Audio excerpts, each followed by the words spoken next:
Au Québec, on a une sélection de plus de 1000 fromages faits par nos artisans d'ici. Personnellement, je trouve que c'est une de nos grandes fiertés, mais ça peut devenir rapidement difficile de s'y retrouver. C'est pour ça qu'aujourd'hui, en collaboration avec Fromages d'ici, on va essayer de démystifier tout ça.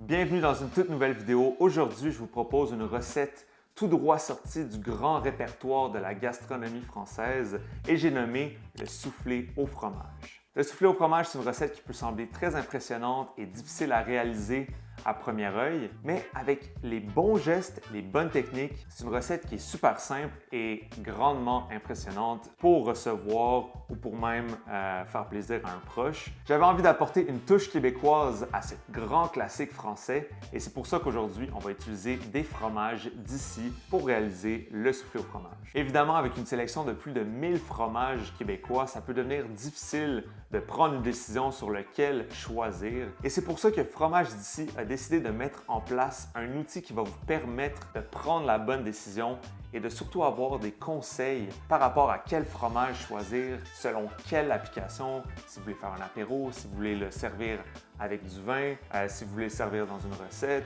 Vous allez pouvoir trouver une solution avec le tout nouvel outil qui s'appelle Froméo.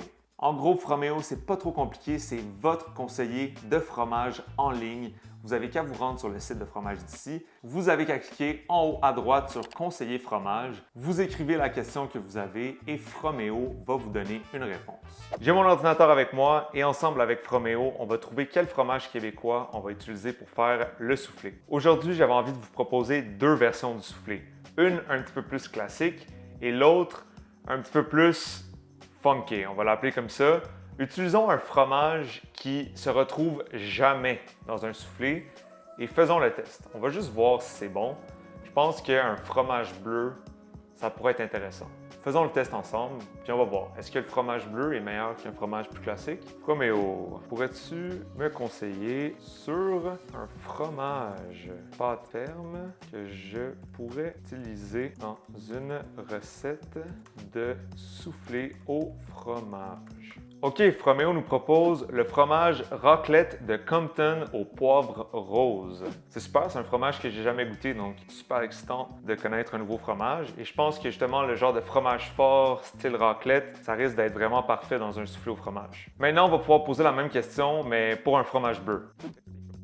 OK, donc pour le fromage bleu, Froméo nous suggère le bleu d'Élisabeth de la fromagerie du Presbytère. Je ne sais pas si vous avez déjà regardé la vidéo avec Jean Morin qu'on a fait il y a peut-être 2 ou 3 ans. Mais évidemment, c'est un choix facile à faire. J'adore Jean, j'adore ses fromages. Donc, on va essayer ça avec du bleu d'Élisabeth. Super, on a notre sélection de fromages. On va pouvoir se rendre au marché pour aller les chercher.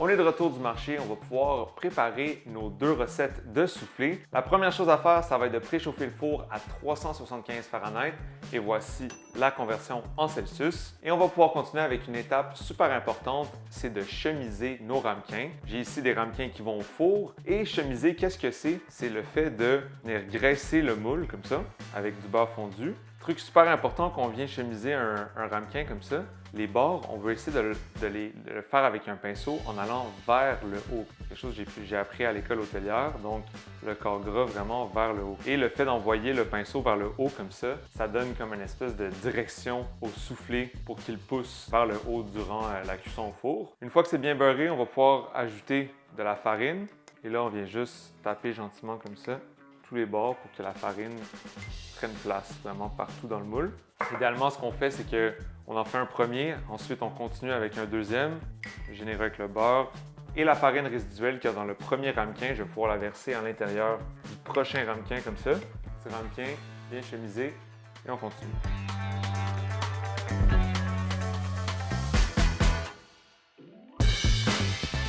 Nos ramequins sont chemisés. La raison pour laquelle on commence par ça, c'est parce qu'une fois qu'on va incorporer l'air au soufflé avec les blancs d'œufs tout à l'heure, il faut être prêt à enfourner tout de suite après. C'est super important pour éviter que le soufflé retombe avant la cuisson. Donc j'ai ici nos 2 fromages que je vais juste préparer pour être capable de les incorporer ensuite. Le raclette Compton que je vais pouvoir râper et le bleu d'Élisabeth que je vais simplement concasser en morceaux.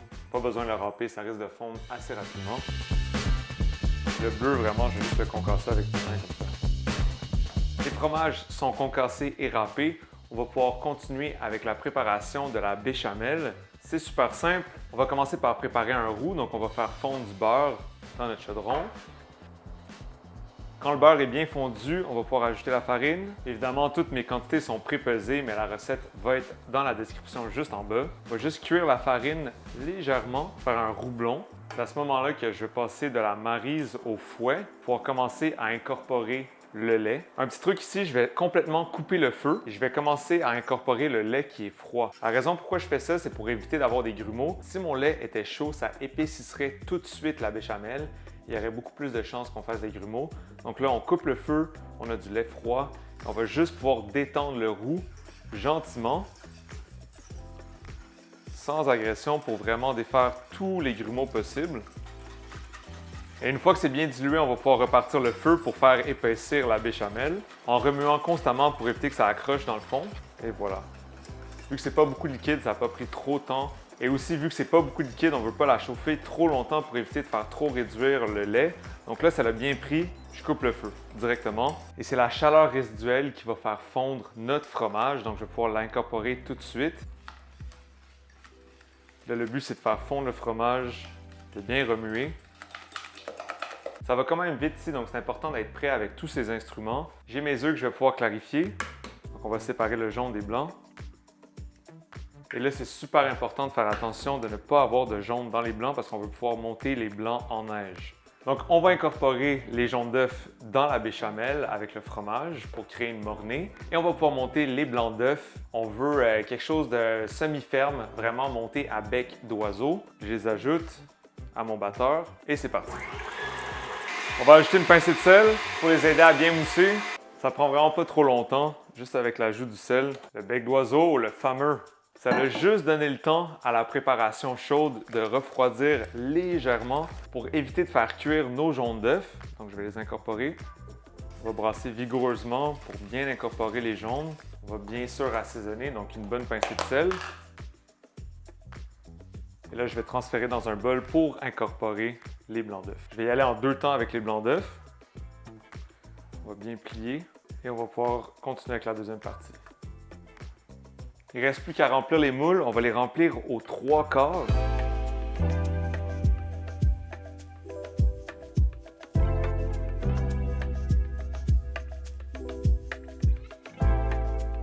Nos ramequins sont remplis. Un dernier petit truc, je vais juste venir passer un tour de doigt ici pour enlever l'excédent de farine, pas que ça brûle dans le four.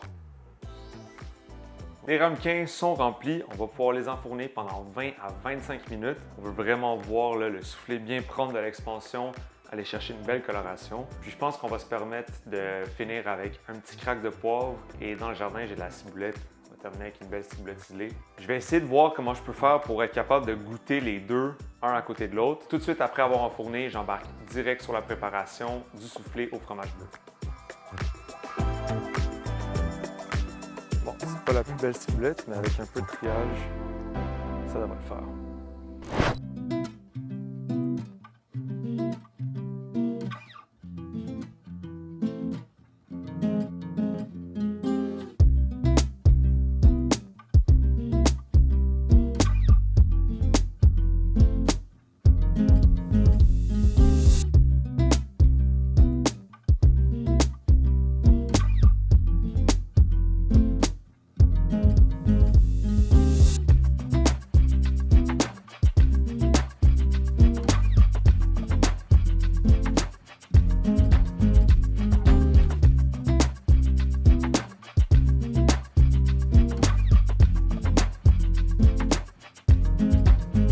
Deux recettes de soufflé. Évidemment, il y en a une qui a super bien fonctionné et qui était vraiment délicieuse. Et l'autre qui était magnifique à la sortie du four. J'ai couru pour les lancer devant la caméra et déjà, il avait commencé à retomber. L'appareil avait beaucoup moins de structure, ce qui a aussi joué sur la cuisson, ce qui n'était pas le cas avec le soufflé fait avec la raclette de Compton. Focusons sur le positif. Le soufflé avec la raclette de Compton, c'est délicieux, c'est aérien. Le fait que ça soit chaud, crémeux, gras, mais ultra léger en même temps, c'est vraiment une sensation plaisante en bouche. Je pense que c'est vraiment une belle entrée chaude pour commencer un repas. Ça donne l'eau à la bouche, c'est réconfortant, mais c'est pas trop lourd. C'est un grand succès. Je vais vous mettre évidemment tous les ingrédients dans la description. Encore une fois, merci à Fromage d'ici d'avoir sponsorisé la vidéo. Je vous conseille fortement d'aller faire un tour sur leur site internet et d'utiliser Froméo pour découvrir en toute facilité le grand catalogue des fromages québécois. On ne va jamais refaire le soufflé au fromage bleu. Et sinon, je vous remercie d'avoir regardé la vidéo jusqu'ici. On se dit à très bientôt dans une nouvelle vidéo. Ciao guys!